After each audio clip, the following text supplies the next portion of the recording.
Welcome to Diary of an Ex-Ho. I'm Cheri Hardman. I'm your ex-ho, and today's guest is Tara Weidner. So sit back, enjoy the episode, and remember the old saying, always a bridesmaid when you're a hoe. So how have you been? I've been mostly good. Right. We just came out of a rough week, and there was actually a transition in my BDSM dynamic. So it's actually good that we're having this talk today because it goes into another branch of it that could be discussed. Oh, yeah. Interesting. Can't wait to hear about it. But first we're gonna go back to the beginning. Okay. And like first I want to know, like, are your parents like still together now? My parents are not still together. They divorced when I was 23, and they are both now deceased. Okay. So I was going to say, I know you enough to know that that's not like a Jazz hands after I said it.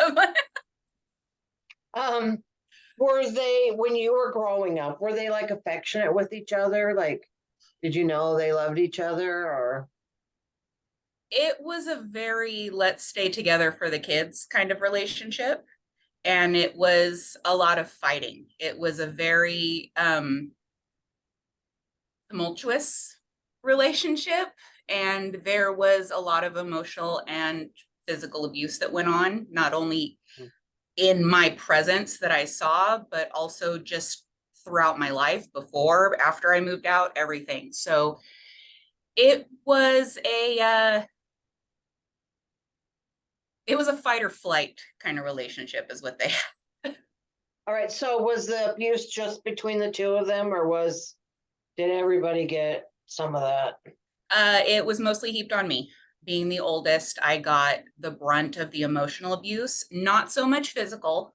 It was like I could really only think of 3 times in my life that my parents ever laid a hand on me. It was my first husband gets the trophy for that one. But anyway, it it was more emotional abuse. It was, you're not good enough. Why did you do that? That's stupid. Why do you like that? That's stupid. Do us all a favor and stop being you. It's going to benefit the family if you just assimilate. And then I was an only child for almost 7 years before my brother was born. And then he was the golden child. It's usually like the middle child's the forgotten one, but it went totally opposite in my family. So I then ended up being, you were the one we didn't really want, but we kind of planned for this one. And it was obvious, like painfully obvious. And then my sister came and she was the let's try and save the marriage with this baby. So it was never a secret that my mom wanted to abort me. I'll just put that out there right now. She told me that to my face, that I would not be here had my grandmother not forced her to carry me to term. So if that gives you any kind of insight into the emotional abuse that I got to deal with. Right. Yeah. Well, did you have any kind of a good role model in like grandparents or friends of the family or anything that? My grandma. Like my grandma was my rock. She actually, like, when I was born, my mom was only like, she turned 19 2 weeks after I was born. So she was young, and obviously I wasn't wanted. I was forced upon my parents. So my grandma took the reins and she was like, I'm going to take care of this child. And so up until the time that my brother was born, my grandma raised me. And at that point, my mom figured, well, I've got this other kid. I might as well have both of my kids with me. And then I was kind of forced to go and live with my parents until we ended up all moving back into my grandma's house a few years later. Okay. Yeah, I keep my grandma with me right here. Her ashes are in this ink. Oh, really? Mm-hmm. That's interesting. I've thought about doing something similar. So that's cool. You feel some peace from that, I would assume. Yes, that was my anchor in childhood that kind of let me know that, there is someone that will accept me. Mm-hmm. And that had some kind of, Right. speak unless spoken to and all that. All right. Well, so let's talk about sex a little bit. Like Let's do it. yeah, like what was your first, I call it a sexual awakening, and everybody always wants me to define it, but I define it by that moment, like when you first realize, hey, wait a minute, there's something that's been going on in this world that I, was previously not privy to, and now I'm kind of getting it. Do you remember? Oh my God, so vividly. And I had no idea this question was going to come up. And right when you said it, it like triggered a memory that has been locked away for a very long time. I was 9 years old, a little bit early, and it was the movie Rock and Roll High School Forever. And Oh, Corey Feldman was what did it for me. And that was the first time that I ever like tried to explore any kind of sexual feeling. And I do remember that was the first time that led me down that path. interesting. Corey I'm not Feldman. proud of it. But yeah, that's what did it. It was Rock and Roll High School Forever and Corey Feldman with his stringy dark hair and his jeans Uh-huh. and wannabe rock band. I loved it. It's funny. I always say like, I'm older than you, so in my day it was like we had crushes on Donny Osmond. We wanted to marry Donny Osmond, but Mm-hmm. David Cassidy, he was the one that there was something dirty about him, and I didn't really know what it was, but whatever it was, I wanted Mm-hmm. some of it. Yeah. Yeah. Any other celebrity crushes besides Corey Feldman? I wouldn't even call him a celebrity crush. That's just how it happened. Uh-huh. um, oh man, if we're going into celebrity crushes, my list is long. Like currently right now, my number one celebrity wild card, if I was alone in a room, no questions asked, I'd be like, honey, our marriage still exists and you can't fault me for this. Daveed Diggs. If you're a Hamilton fan, he was Lafayette and Thomas Jefferson, and he is just his smile, his Yeah, voice, his I know who everything. you're talking about. Yes. Oh my God. And if you've seen Blind Spotting, it really cements it. Mm. But yeah, I don't know, my celebrity crushes have always varied. It's gone from like Joey McIntyre back in like the New Kids on the Block days. And then I was a Justin Timberlake and JC in the NSYNC days. And like I always kind of gravitated toward the blonde hair, blue eyed Zach Morris type. And then as I started getting older, I'm like, maybe dark and swarthy is the way to go. And then I married a blonde haired, blue eyed guy. So, but yeah, it's always been all over the place. Gerard Butler has probably stayed true the longest. And that was Dracula Hmm. 2000 that threw him in there for me. I think a lot of times for me, it's the character they played. That really kind of does it for me. Like, oh God, who's the one that my husband just is so mad that I like this guy from Girls, Adam Driver. Oh, Kylo Ren. I don't know, but He was in Star Wars.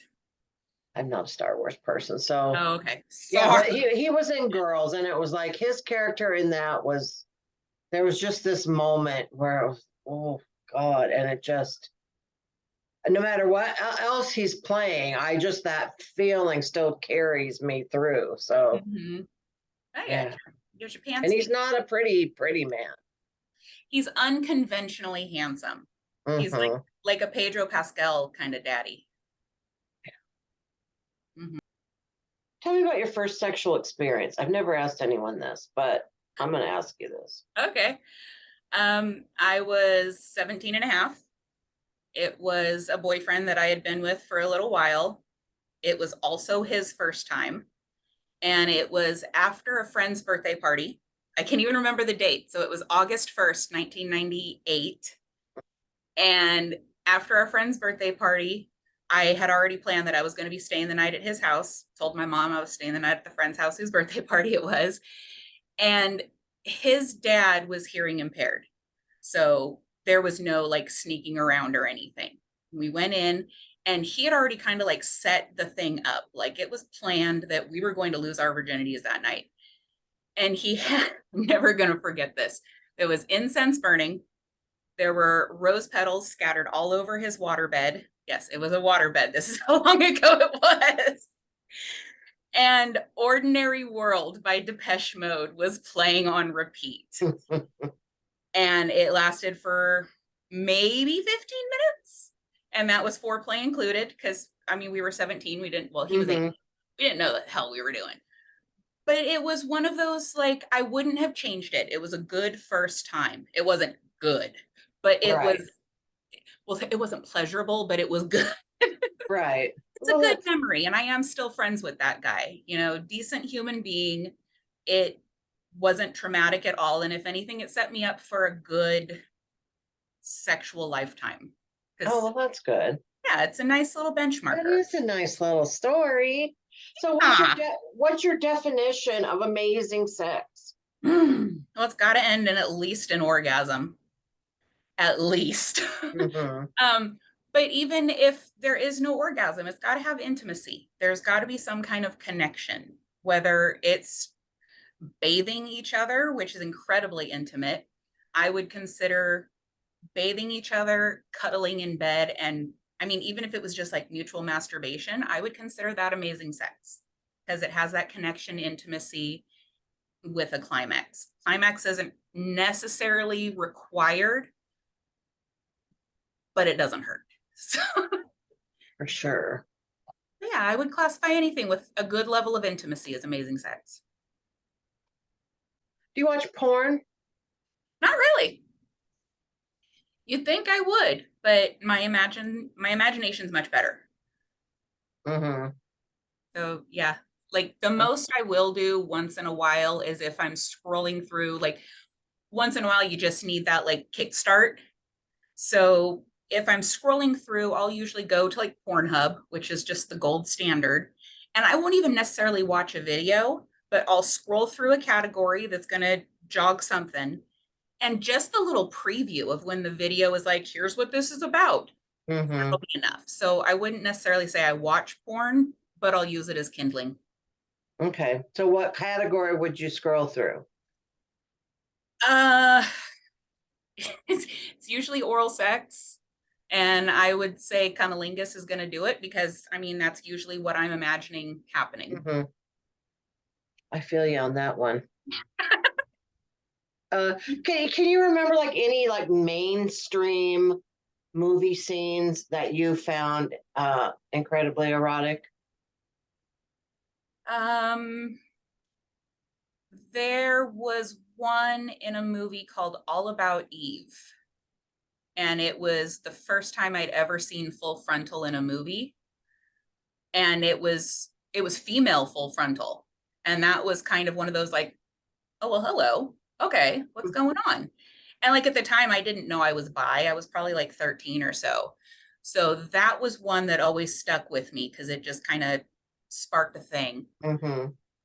Um, I watched Lady Chatterley's Lover last night, and that one is some really decent old timey porn. Oh, really? It had some really good scenes in it, so we'll go with that. Most recent, Lady Chatterley's Lover, and then All All right. About Eve for a good throwback.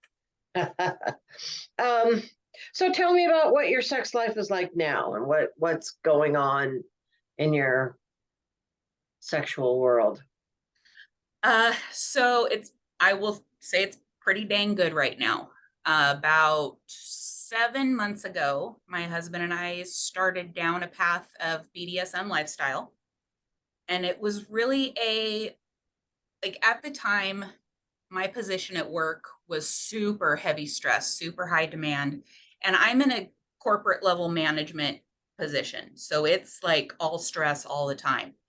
And it came to a point where I was like, I just need to let go. I need someone else to take the reins. I need someone else to do this and just beat the hell out of me if you want to.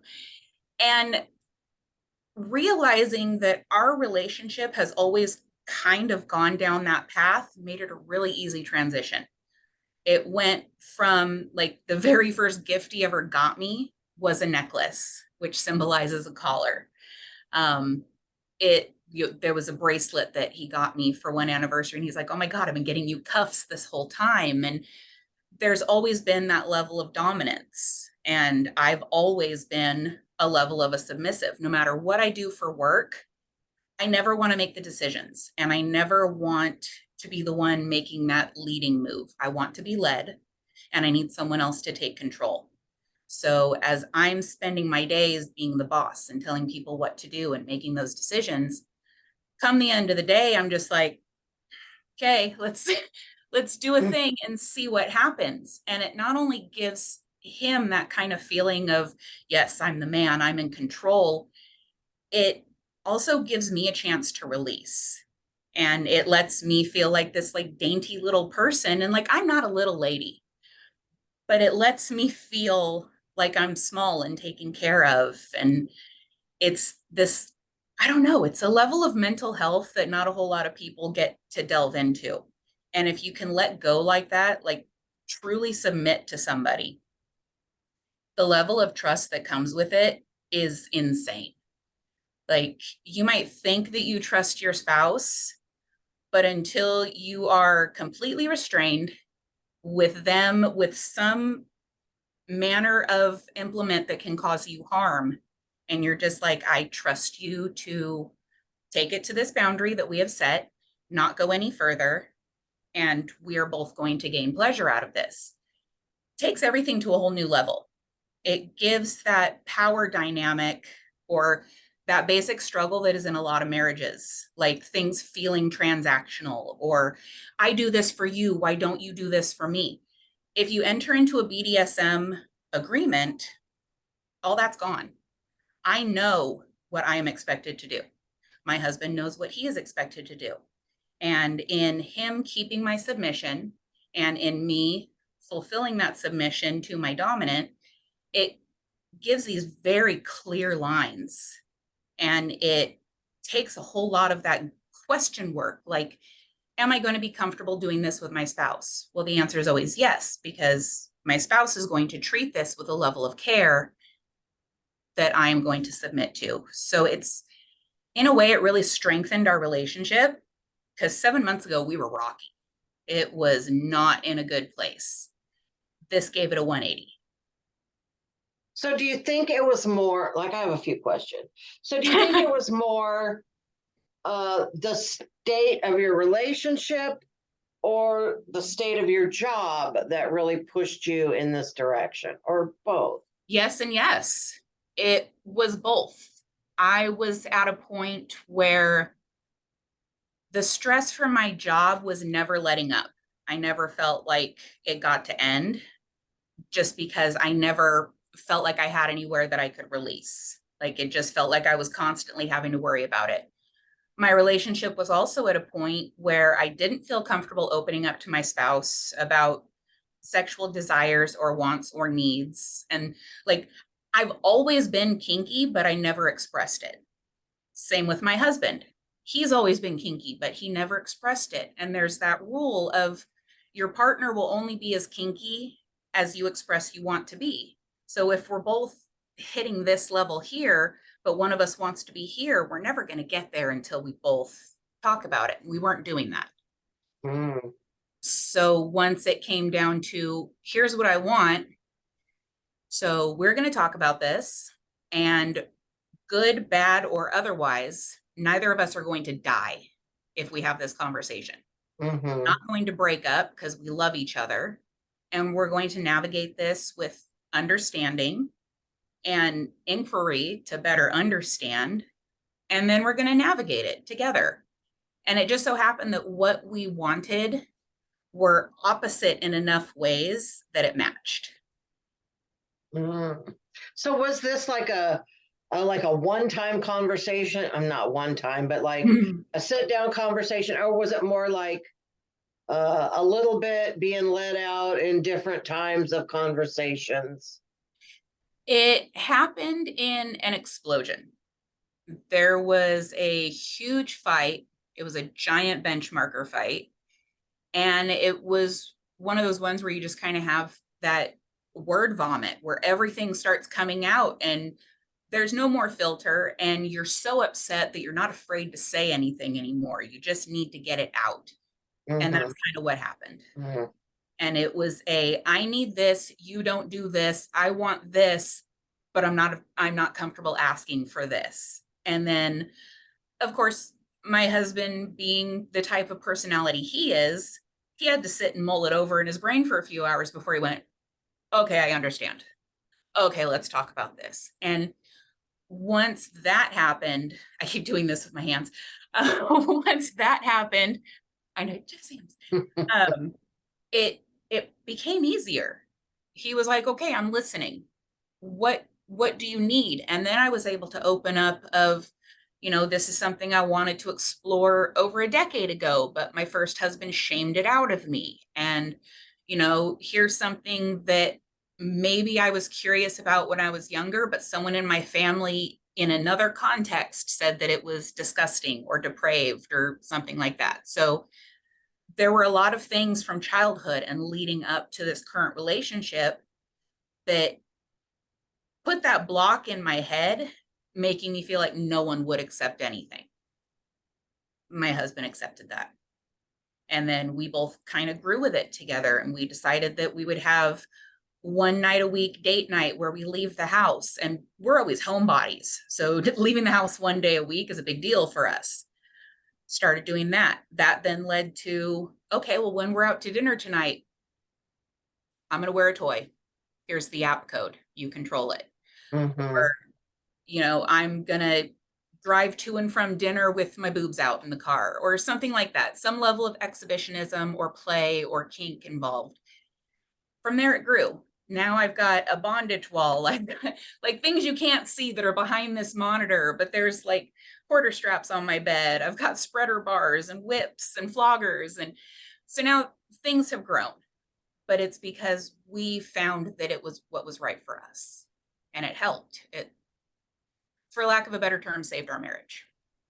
That's interesting. Okay, the other things I wrote down some notes while you were talking, and it was like it's interesting to me, and I guess I, knew this from like back in the day and dealing with men and stuff, but like I would not consider you to be like name 10 submissive women. You would not be on that list, Yeah. for sure. Um, but then, that's always kind of like that's why you need to be able to let go of stuff. So I mean, I get that.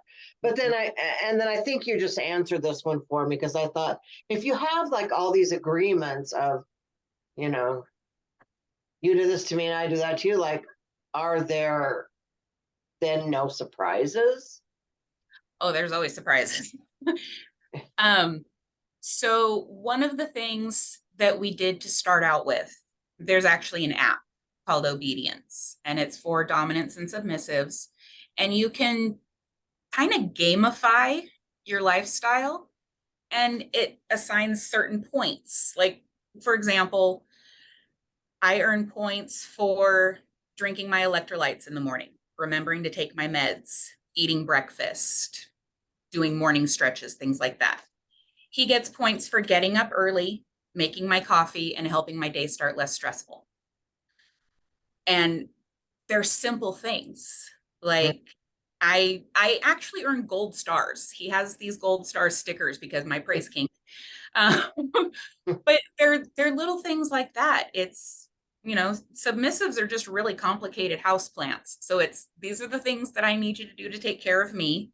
These are the things that I'm going to do to take care of you. And then everything else is fair play.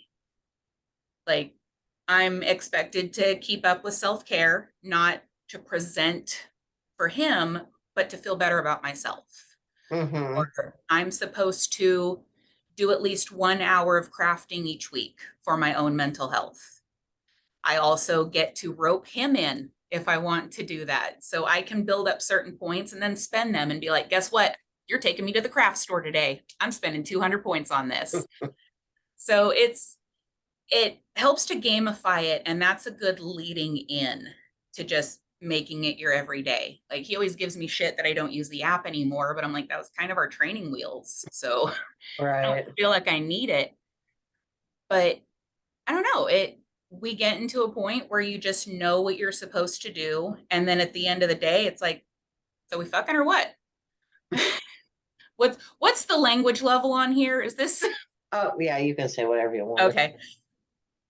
I don't think I could censor for on a show called Diary of an Ex-Ho. So I just wasn't sure. So yeah. as soon as that came out of my mouth, I'm like, oh, Um, do you have? Is there any pain involved, or is that a whole different ball game? so yes, there is pain involved. It's all received by me.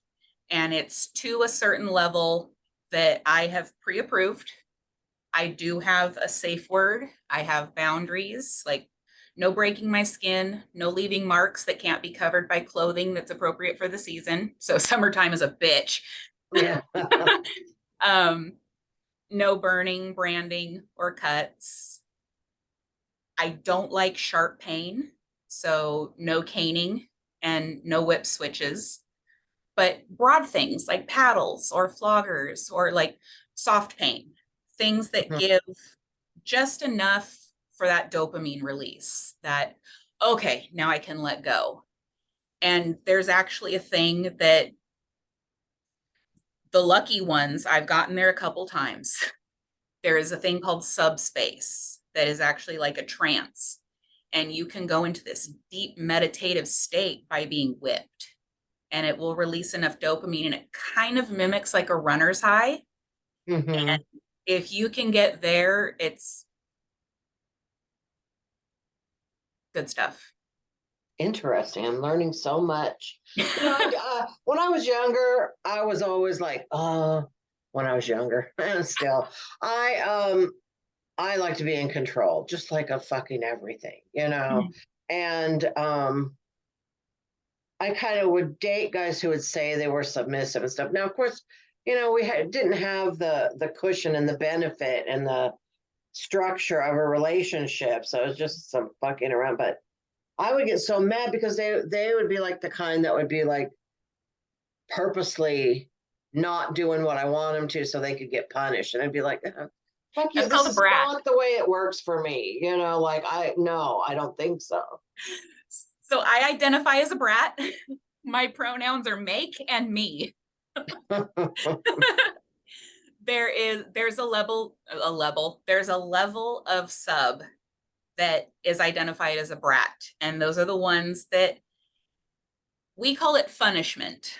It's not punishment because Mhm. my actual punishments, I get put in a corner and I have to stand facing a corner. I don't get my phone. I don't get to talk to anybody. And that's been brutal. Right. So I'm a good girl. But I do like to brat because there's a certain voice that a dom will make. There's that stern daddy tone where it's like, you will listen to me and you will do this. And it's like, okay, but what if? And they're like, now. And it's like, okay, yes. Yeah, yeah, thanks. Okay, I'm there. So yeah, there are brats and they'll do that just to piss the dom off. But if the dom is in that mindset, knowing they're dealing with a brat, then it's fun. It's all games on. Right. Yeah. Yeah, for me, it was just like, okay, this is not my cup of tea, I guess, because if I just want to be pissed off by a man, I can just date anybody, right? So, And there are, if a dom does not like a brat, you have to make that known because a straight up, whether you're a hard dom, a soft dom, whatever, if you can't deal with a brat, if you need absolute submission, no ifs, ands, or buts, a brat is not for you and you're just going to be pissed off. mhm. Just like a brat is not going to want a hard dom because there's no play there. It's they want what they want when they want it, and brat's not allowed. What do you think is the biggest misconception about this type of, do you want to call it a lifestyle? I don't know. It's definitely a lifestyle. Absolutely. I mean, for myself, I'm 24/7. This is how we wake up. This is how we go to bed. But it's not all whips and chains. Like, yes, for this, I'm wearing a leather bodice dress and I'm wearing a nipple clamp necklace, but this isn't my everyday. I wear sweats. I wear t-shirts. We don't all the time have whipping sessions or floggings. Like a lot of times that's for, you know, special occasions or, hey, I've got a scene in mind tonight. Let's play it out. Most of the time, it's making sure that your partner's taken care of. making sure that their needs are met, making sure that you are both still on that level of understanding. And I mean, that in itself has a level of intimacy that no flogger, no cuffs, no paddle is going to touch. It adds another element to that intimacy because then you've got a whole nother level of trust that opens up. But when you're looking at the lifestyle as a whole, it's about trust. It's I don't like using the word ownership, but if you're a married couple that transitions into a dom sub lifestyle, there's a level of ownership. There is, this is my sub, this is my dom, I do what they say, they do what I say. So I don't know, it enhances things. It's that extra kicker, but it's not what it's portrayed to be in porn. And it's not all about stilettos and whips and fishnets. And don't get me wrong, I have all of that. Mm-hmm. It's just, I don't know. A lot of it's behind closed doors. This is the most I've ever talked about it.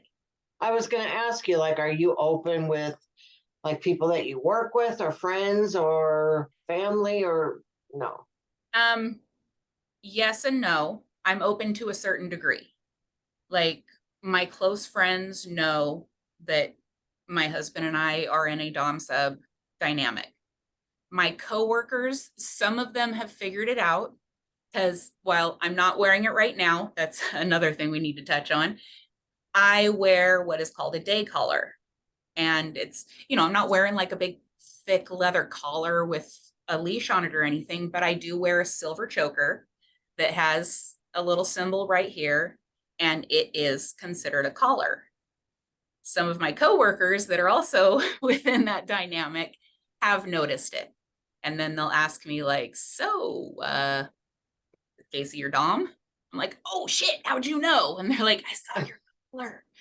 So it's one of those things that unless you are privy to the lifestyle itself, you're probably not going to pick it out. And unless someone tells you that they're doing it, you might not know. Mm-hmm. Like, as So you said, probably wouldn't have guessed. what is the symbol on the collar? It's a witch's knot. Hang on, let me grab it. Okay. Ugh.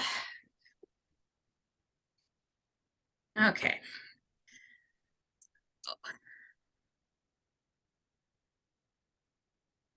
Oh, okay.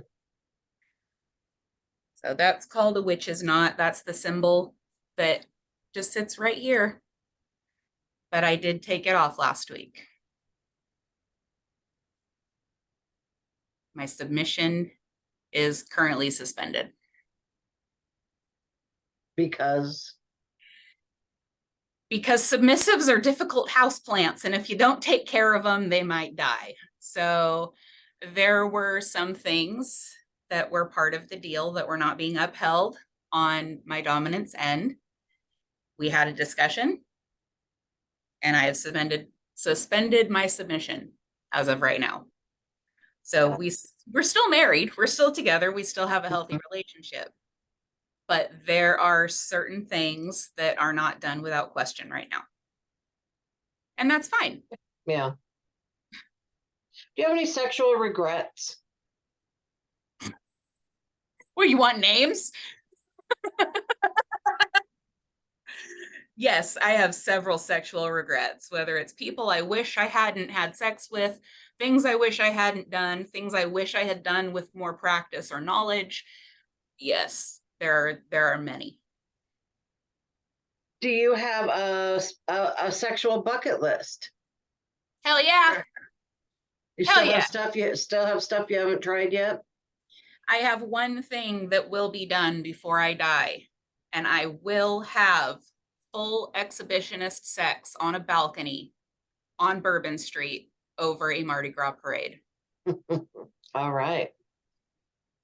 Well, let me Mark know my when words. you're going, and I will be there. Sweet. What, you want to join? I mean, we can make it a party. I can just watch, Okay, let's see if there's anything I've missed. I don't think I have any questions that I've missed. But we were talking about this earlier, like kind of before we started.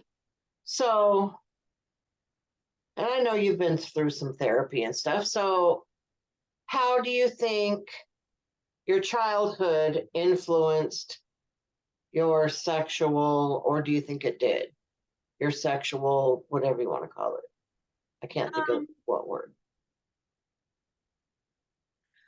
I think my childhood may have influenced it more on the submissive end because I was raised in a very children are to be seen and not heard, don't speak until spoken to kind of thing. So I've always been a like wait until kind of person. It further got cemented in my early teen years when the very first time I asked a guy out, he not only rejected me, but in front of a group of people told me I was too fat and ugly to date. Ew. So I then decided I would never again make the first move, which I never have. So that in itself also leads to submission and just waiting for people to Hey, make the first what's moves. that fucker's name, and what does he look like now? His name is Nick Foster. He grew up in Bakersfield, California. He went to Centennial High School, class of 1998. Nick, if you are listening to this, fuck you. There we go. Have you looked him up lately to see what he looks like? I bet you anything is ugly.